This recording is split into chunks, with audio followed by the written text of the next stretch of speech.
स्वागत है आप सबका राज हिंदी एजुकेशन की इस वीडियो में। नमस्कारः, नमो नमः। नमस्कार। इस वीडियो में हम पढ़ने वाले हैं समासः यानी समास, जिसको अंग्रेजी में बोलते हैं कंपाउंड। उत्तराखंड बोर्ड 10वीं 12वीं हिंदी संस्कृत में आने वाले जो समास संबंधी प्रश्नों के लिए, साथ ही सीबीएसई एवं अन्य बोर्ड परीक्षाओं के लिए तथा प्रतियोगी परीक्षाओं की तैयारी के लिए भी यह वीडियो काफ़ी महत्वपूर्ण होने वाले हैं। और क्योंकि इस वीडियो में हम पढ़ेंगे समास, जो कि व्याकरण का एक काफ़ी महत्वपूर्ण बिंदु है और काफ़ी विस्तार से पढ़ेंगे। वीडियो थोड़ा लंबा हो सकता है, लेकिन हम समास से जुड़े सभी तरह के जो टॉपिक हैं उन पर पूरी तरह से चर्चा करेंगे और छात्रों के लिए काफ़ी रोचक ये वीडियो है। इस वीडियो में हम पढ़ने वाले हैं समासः यानी समास, और भेदाः यानी समास के जो भेद हैं, जो भी भेद हैं, और जो है सामासिक जो पद है क्या होता है, समास विग्रह कैसे होता है और क्या उसके नियम हैं, तथा उदाहरण, बहुत सारे उदाहरणों को लेकर हम यहाँ पर पढ़ने वाले हैं। आइए यहाँ करते हैं कुछ उदाहरणों से इस पाठ्यांश की शुरुआत। हम सबसे पहले देखते हैं, पहला उदाहरण है हनुमान राम के भक्त थे। दूसरा उदाहरण देखेंगे, वहाँ आज देश विदेश के लोग घूमने आते हैं। चतुर्थ उदाहरण यानी चौथा उदाहरण है महाभारत महाकाव्यम व्यासेन रचितम अस्ति। यहाँ पर पहला उदाहरण हम देखते हैं, हनुमान राम के भक्त थे। राम के भक्त, ये जो तीन शब्द हैं, इनकी जगह इनको समास बना लिया जाता है, तो ये हो जाएगा राम भक्त। राम भक्त एक साथ में हो जाएगा, तो इस तरह से जो है ये समास बन जाएगा। और दूसरा जो है, वहाँ आज देश विदेश के लोग घूमने आते हैं। यहाँ पर देश विदेश शब्द जो है एक साथ में है और बीच में योजक चिन्ह के द्वारा जोड़ा गया शब्द है, तो ये एक सामासिक शब्द है। अगर इसको अलग करेंगे तो यहाँ पर हो जाएगा देश और विदेश। ठीक है, तो एक समास विग्रह है और एक सामासिक शब्द है। तृतीय उदाहरणं पश्यामः, ग्रामे एकः धनहीनः जनः निवसति। तो धनहीनः जो शब्द है, यहाँ पर दो शब्द हैं और विभक्ति को मिला दिया गया है, तो इसको बोलेंगे समस्त पद। ठीक है, तो अगर इसका समास विग्रह करेंगे तो ये हो जाएगा धनेन हीनः। धनहीनः, धन से हीन हो जाएगा, धनेन हीनः हो जाएगा। तो और अंतिम जो उदाहरण है, महाभारत महाकाव्यम व्यासेन रचितम अस्ति। तो महाभारत महाकाव्य व्यासेन रचितम, इसको अगर मिलाएंगे, यानी कि ये अलग है समस्त, ये दो शब्द हैं, इनको मिलाने पर तो ये हो जाएगा व्यास रचितम, एक साथ में हो जाएगा व्यास रचितम। तो जो व्यास जी के द्वारा जो विभक्ति पद है वो उसका लोप हो जाएगा और ये समास बन जाएगा व्यास रचितम। ठीक है, तो ये हमने कुछ उदाहरण देखे और अब हम जो है आगे इसको और विस्तार से समझने वाले हैं। तो ये इस तरह से समास जो होता है वो शब्दों का मेल होता है, यानी शब्दों को वहाँ पर मिलाया जाता है और एक उसको संक्षिप्त एक नया शब्द जो है बनकर हमारे सामने आ जाता है। आइए अब जानते हैं कि हिंदी व्याकरण में समास कहाँ पर है। यानी हम जब देखते हैं कि नवीन शब्दों की जो रचना होती है, उस शब्दों की रचना के लिए शब्दों को मिलाया जाता है और वे शब्द यौगिक शब्द कहलाते हैं, उन्हें यौगिक शब्द कहते हैं। यौगिक शब्द ही समास है और संधि है। यौगिक शब्द के अंतर्गत समास और संधि आती है। ठीक है, और संधि में वर्णों का मेल होता है तथा समास में पदों या शब्दों का मेल होता है। तो यहाँ पर नवीन शब्दों की रचना के लिए भी समास होते हैं। इससे पहले हमने कुछ उदाहरणों से भी देखा है कि किस प्रकार से समास बनता है और दो चार उदाहरण हमने देखे। अब हम आगे इसे विस्तार से समझेंगे। कई जगह पर कवियों द्वारा समास करके कविता को या श्लोक को काफ़ी सुंदर बनाया गया है, हमने यह देखा। एक उदाहरण से इस बात को समझते हैं। नवपलासपलासवनं पुरः स्फुटपरागपरागतपङ्कजं मृदुलतान्तलतान्तमलोकयत् ससुरभिं सुरभिं सुमनोभरैः। यहाँ इस श्लोक में नवपलासपलासवनम ये एक समासिक शब्द है, इसमें समास किया गया है। स्फुट पराग परागत पंकजम इसमें भी समास किया गया है और तीसरे लाइन में भी समास किया गया है। इस प्रकार से इसमें लंबे लंबे जो समास किए गए हैं, यानी बहुत सारे शब्दों को यहाँ पर संक्षिप्त करके समास किया गया है, जिससे श्लोक भी सुंदर हो जाता है, पढ़ने में भी सुंदरता बढ़ जाती है। तो समास का ऐसा भी प्रयोग किया जाता है। तो बढ़ते हैं इस महत्वपूर्ण बिंदु समासः यानी समास पर, जिसे अंग्रेजी में कंपाउंड कहते हैं। सबसे पहले हम समास में परिचय कर लेते हैं और जानते हैं समास की परिभाषा। समास शब्द शम धन आश यानी कि शम उपसर्ग और आस धातु से मिलकर बना है। सम का मतलब हुआ साथ साथ और आस धातु का मतलब हुआ बैठना, यानी टू सिट, और टुगेदर यानी साथ साथ।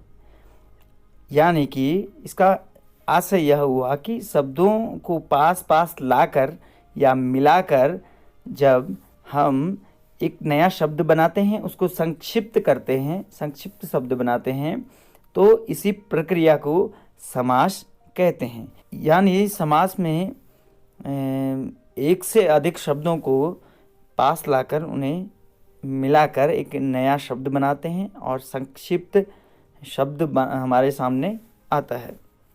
समासस्य लक्षणम शमसनम समासः, अर्थात शमसनम अर्थात संक्षिप्तीकरण ही समास है। संक्षिप्त शब्द का अर्थ होता है छोटा, संक्षिप्त मतलब छोटा, यानी कि जब बहुत सारे शब्दों को मिलाकर छोटा किया जाता है, तो ये एक प्रक्रिया है समास की। इसको और विस्तार से समझेंगे। अनेकाशाम पदानाम एक पदी भवनम समासः, यानी इस परिभाषा को हम अगर हिंदी में देखें तो दो या दो से अधिक पदों अथवा शब्दों से मिलकर, यानी इनको मिला करके जो नया और छोटा शब्द बनता है उसे समास कहते हैं। और ये शब्द सार्थक शब्द होते हैं, तो ये सार्थक शब्द हमारे सामने आता है। यहाँ पर उसी परिभाषा को थोड़ा सा विस्तार से बताया गया है। जैसे उदाहरणम शब्द समूह हम देखेंगे, शब्द समूह की जो बात हो रही थी, तो ऊपर वाला उदाहरण देखेंगे। त्रयाणाम भुवनानाम समाहारः, ये जो तीन शब्द हैं, पद हैं, इनका समूह है ये, और इसका संक्षिप्त रूप है, एक शब्द में संक्षिप्त रूप है त्रिभुवनम। त्रयाणाम भुवनानाम समाहारः त्रिभुवनम, त्रिभुवन जो संक्षिप्त शब्द हमारे सामने आता है। ठीक इसी प्रकार से नीचे वाला शब्द देखेंगे। 10 आननानि यस्य सह, और ये शब्द समूह है, 4 शब्द हैं, 4 पद हैं, और इनका संक्षिप्त जो शब्द है वो है दशाननः। तो यहाँ पर अधिक शब्दों को न बोल करके सरल रूप में, संक्षिप्त रूप में एक शब्द का प्रयोग किया जा सकता है। ये समास में ऐसा संभव होता है, इसलिए समास किया जाता है। तो आगे हम और कुछ जानकारियाँ ले लेते हैं। चलो बढ़ते हैं। इस स्लाइड में हम जानने वाले हैं समस्त पद और समास विग्रह। तो आप ऊपर उदाहरण से देख सकते हैं, समस्त पद यानी यहाँ पर पद यानी शब्दों को मिला दिया जाता है और संक्षिप्त शब्द बनाया जाता है, उसको समस्त पद कहते हैं। ऊपर आप त्रिभुवन और दशानन देख सकते हैं। समास विग्रह जो है ऊपर देखेंगे, त्रयाणाम भुवनानाम समाहारः, ये विग्रह किया गया है, यहाँ पे शब्दों को अलग किया गया है, विग्रह अर्थात अलग करना। 10 आननानि यस्य सह, यहाँ पर भी विग्रह किया गया है, शब्दों को अलग किया गया है, तो इसको विग्रह कहते हैं। तो नीचे परिभाषा देखेंगे, समस्त पद की परिभाषा है पदानाम संयोजनम, यानी कि शब्द समूह को मिलाकर बना जो शब्द है, अर्थात जिसको समास के नियमों को ध्यान में रखकर बनाया गया है, मिलाया गया है, वह समस्त पद कहलाता है। जैसे त्रिभुवन और दशानन। फिर है समास विग्रह, यानी इसकी परिभाषा हो गई समस्त पदानाम विग्रहम, अर्थात समस्त पद जो है, जैसे त्रिभुवन है तो इसको अलग करना, वो समास विग्रह कहलाता है। यहाँ पर हमने समास विग्रह और समस्त पद को जाना। बढ़ते हैं अगली स्लाइड की ओर। यहाँ जानते हैं पूर्व पद और उत्तर पद। तो समास की रचना में जो पद अर्थात शब्द होते हैं, वहाँ पर एक होता है पहला शब्द जिसको पूर्व पद कहते हैं, और बाद वाले शब्द को उत्तर पद कहते हैं। एक उदाहरण से हम देखेंगे, देशस्य रक्षा, इसमें दो शब्द हैं, पहला शब्द है देशस्य और बाद उत्तर पद है रक्षा, पूर्व पद और उत्तर पद। तो मिला दिया तो बना समास करके देश रक्षा, ठीक है। तो यहाँ पर पहले पद में जो विभक्ति है देशस्य, यानी षष्ठी विभक्ति है, और हिंदी में देश की, जो की है इसको हटा दिया है और दोनों को मिला दिया है। तो पूर्व पद यानी पहला पद और उत्तर पद यानी बाद वाला पद।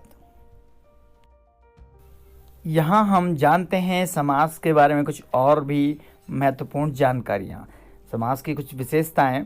तो सबसे पहले नंबर पे आप देख सकते हैं कि नवीन शब्दों की रचना में सहायक, यानी जो हिंदी में भाषा में जो नए नए शब्द बनते हैं वो यहाँ पर शब्द समूह के द्वारा संक्षिप्त करके नए शब्द समास द्वारा बनाए जाते हैं। दूसरी विशेषता है कम शब्दों का प्रयोग तथा भाषा की सरलता, यानी कि बहुत सारे शब्दों को यहाँ पर संक्षिप्त किया जाता है, तो जिसमें जो है कम शब्दों में भी अधिक बात कही जा सकती है। भाषा की सरलता इसमें होती है, जैसे कि मैंने श्लोक में बताया था, और इसमें हम देख सकते हैं कि काफ़ी रोचक भी भाषा हो जाती है। तीसरी है सामासिक शैली या भाषिक प्रौढ़ता। इसका मतलब है कि सामासिक शैली, जो कवि लोग समास करके जो है अपनी बात को कहते हैं, इसको सामासिक शैली भी कह सकते हैं। और भाषिक प्रौढ़ता का मतलब होता है कि भाषा में को काफ़ी जैसे अच्छा बनाना, उसको प्रौढ़ बनाना कह सकते हैं। चौथी बात है कि कम शब्दों में अधिक अभिव्यक्ति करना, यानी कम शब्दों में अधिक बातों को रखने के लिए जो है समास का प्रयोग किया जा सकता है। अधिक शब्दों को न कह करके शब्दों को संक्षिप्त करके कहना। समास भेदाः, बढ़ते हैं और जानते हैं समास के भेद। आगे बढ़ते हैं और जानते हैं समास के भेद। तो संस्कृत भाषा में समास का पहला भेद है केवल समासः, दूसरा है अव्ययी भाव समासः, तृतीय भेद तत्पुरुष समासः, चतुर्थ भेद है बहुब्रीहि समास, पांचवा भेद है द्वंद्व समास, और तत्पुरुष समास के क्रमशः दो भेद हैं, कर्मधारय समास और नय्य समास, और कर्मधारय समास का भी एक भेद है द्विगु समास। अब हम जिन मुख्य समास पर चर्चा करने वाले हैं और पढ़ने वाले हैं विस्तार से, वे भी देख लेते हैं क्रमशः। अव्ययी भाव समासः, तत्पुरुष समासः, कर्मधारय समासः, द्विगु समासः, बहुब्रीहि समासः, नय्य समासः और द्वंद्व समासः।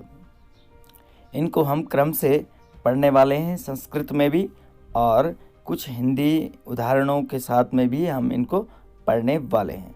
ये सभी जो समास हैं वो परीक्षा की दृष्टि से बहुत महत्वपूर्ण है और भाषाई ज्ञान को बढ़ाने के लिए काफ़ी महत्वपूर्ण है।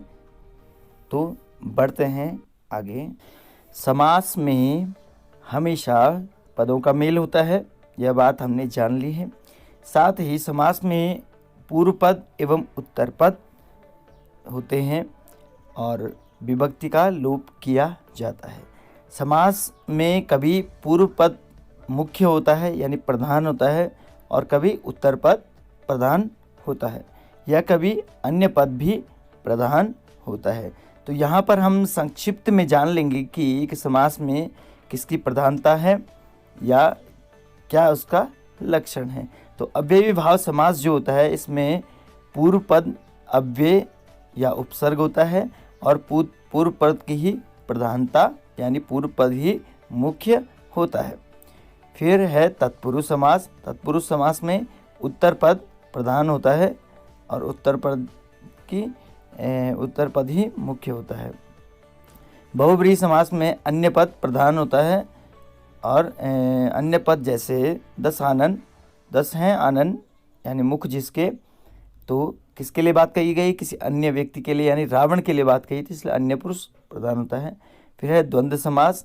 द्वंद्व समास में दोनों पद प्रधान होते हैं क्योंकि दोनों पद बराबर स्तर के होते हैं, दोनों पद प्रधान होते हैं, इसलिए द्वंद्व समास में ऐसा होता है।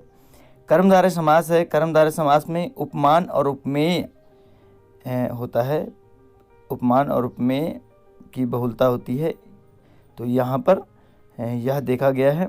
इसके बाद है द्विगु समास। द्विगु समास में संख्या पूर्वः द्विगु यानी संख्यावाची शब्द द्विगु समास में आता है पहले।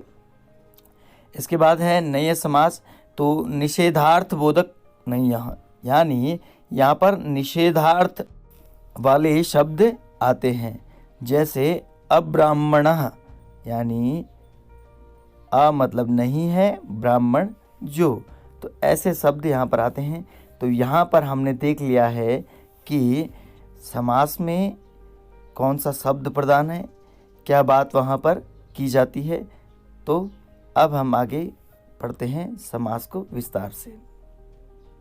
समास का पहला मुख्य भेद अव्ययी भाव समासः। अव्ययी भाव समास। अव्ययी भाव समास। अव्ययी भाव समास का लक्षण है पूर्व पद प्रधानो अव्ययी भावः, यानी कि जिसमें पहला शब्द या पहला पद प्रधान हो, मुख्य हो, वह अव्ययी भाव समास कहलाता है। अव्ययी भाव जो समास है उसको पहचान क्या है उसकी या क्या होता है, तो इस समास में पहला पद अव्यय या उपसर्ग होता है। अव्यय हम जानते हैं जो शब्द बदलते नहीं हैं, ऐसे शब्द अव्यय कहलाते हैं। और उपसर्ग यानी संस्कृत और हिंदी में कुछ उपसर्ग होते हैं जो शब्दों के पहले जुड़ करके एक नया शब्द बनाते हैं, नवीन अर्थ प्रदान करने वाला शब्द बनाते हैं। तो जैसे प्र, परा, अप, सम, अनु, अव, निश, निर, ये कुछ उपसर्ग हैं, बहुत सारे हैं, 22 हैं संस्कृत में।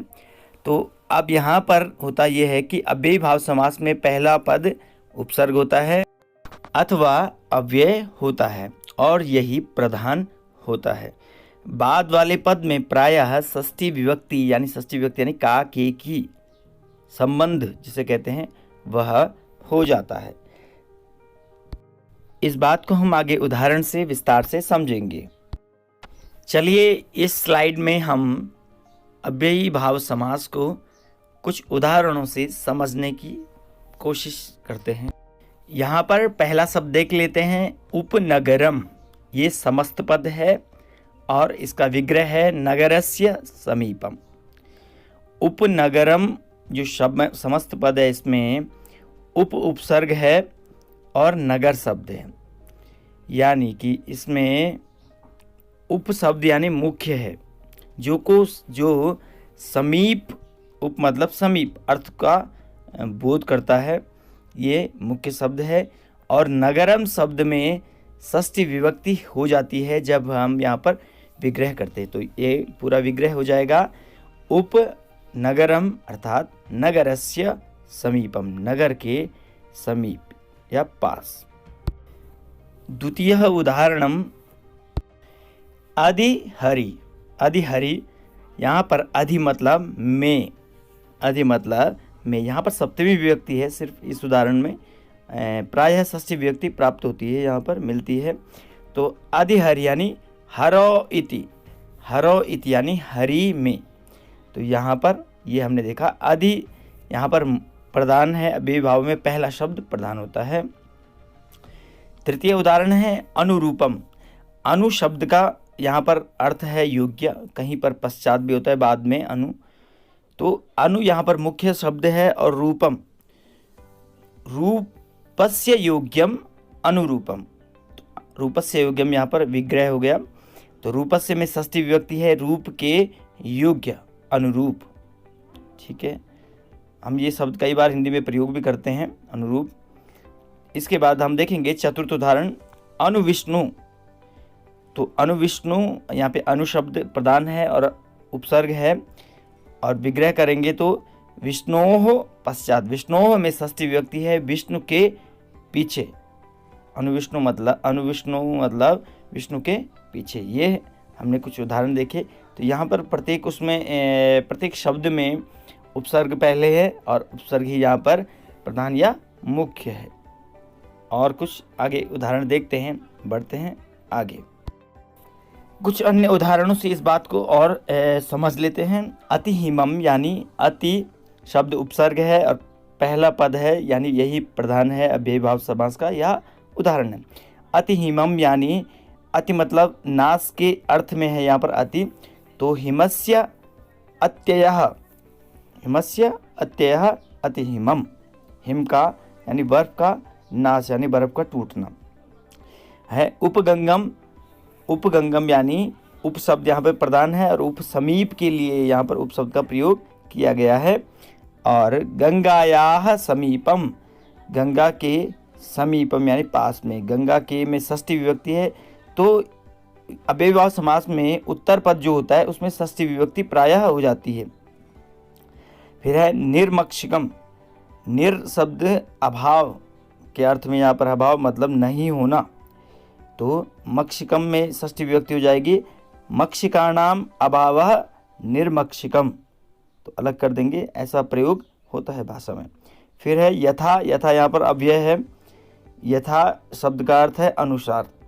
यथाशक्ति शब्द है और अलग कर देंगे, विग्रह कर देंगे। शक्तिम अनतिक्रम्य,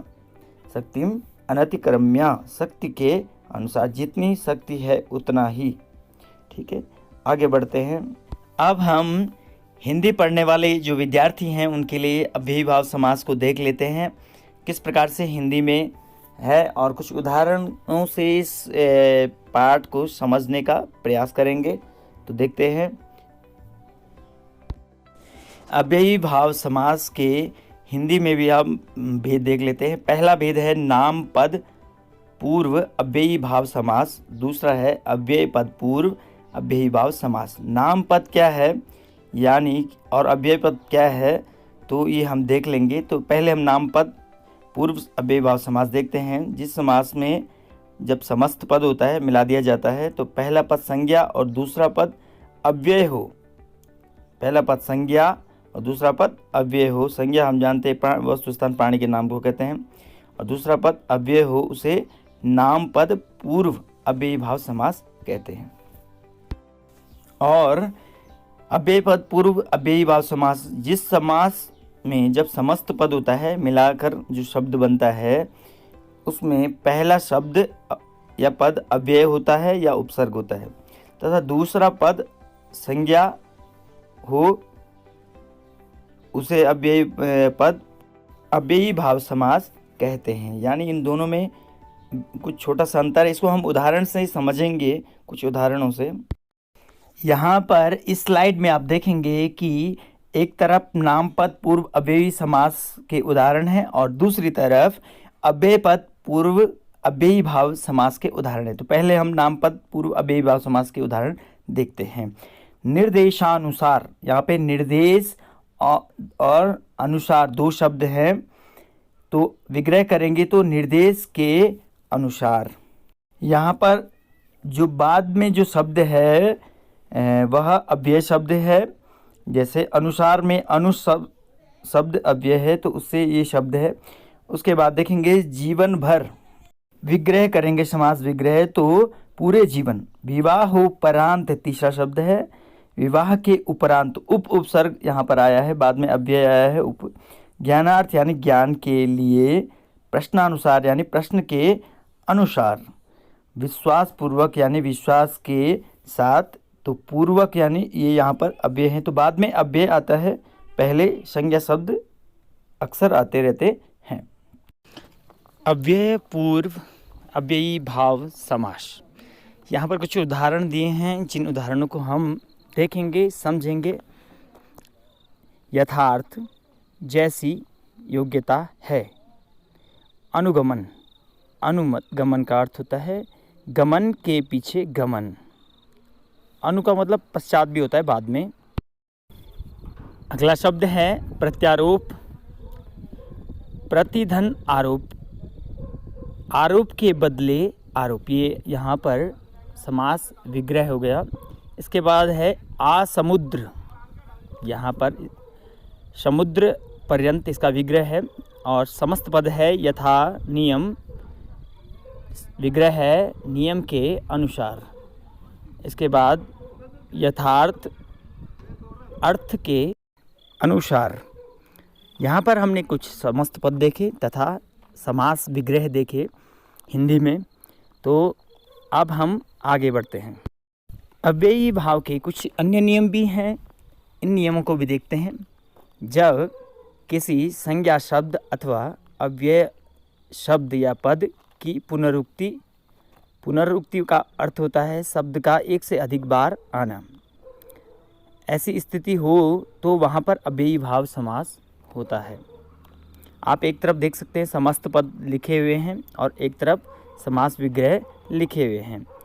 पहला समस्त पद है घर घर, इसको अलग करेंगे तो प्रत्येक घर, समास विग्रह हो जाएगा प्रत्येक घर। धीरे धीरे, अब यहाँ पर देखेंगे कि पुनरुक्ति हुई है शब्द की, धीरे धीरे, दोनों शब्द एक ही जैसे हैं तो इसको बोलते हैं पुनरुक्ति, लेकिन अर्थ यहाँ पर आ रहा है कि बहुत धीरे। गांव गांव यानी कि प्रत्येक गांव। गली गली, और समास विग्रह हो जाएगा प्रत्येक गली। कानों कान, इसको अलग करेंगे तो हो जाएगा कान ही कान। हाथों हाथ, तो अलग करेंगे हाथ ही हाथ में। इस प्रकार से हमने कुछ ये जो नियम है यहाँ पर देखा, जिसमें पुनरुक्ति होती है लेकिन वहाँ पर शब्द एक से अधिक बार आ रहा है, पुनरुक्ति हो रही है समस्त पद में, लेकिन विग्रह में कुछ नवीन अर्थ हमारे सामने आ जा रहा है। इस प्रकार से हमने अव्ययी भाव समास पढ़ा। समास के अन्य भेदों पर हम चर्चा करने वाले हैं अगली वीडियो में, जो दूसरे भाग होंगे उनमें। तो इस वीडियो को यहीं पर समाप्त करते हैं। चैनल को सब्सक्राइब ज़रूर करिएगा। धन्यवाद। वीडियो को लास्ट तक देखने के लिए आपका बहुत बहुत धन्यवाद। वीडियो अगर अच्छी लगी हो तो करें लाइक, साथ ही करें शेयर। देखते रहें राज हिंदी एजुकेशन चैनल को। अपने सुझाव एवं किसी क्वेश्चन के लिए करें कमेंट, और साथ ही करें चैनल को सब्सक्राइब। साथ ही नई वीडियोस पाने के लिए बेल आइकन दबाएं। धन्यवाद।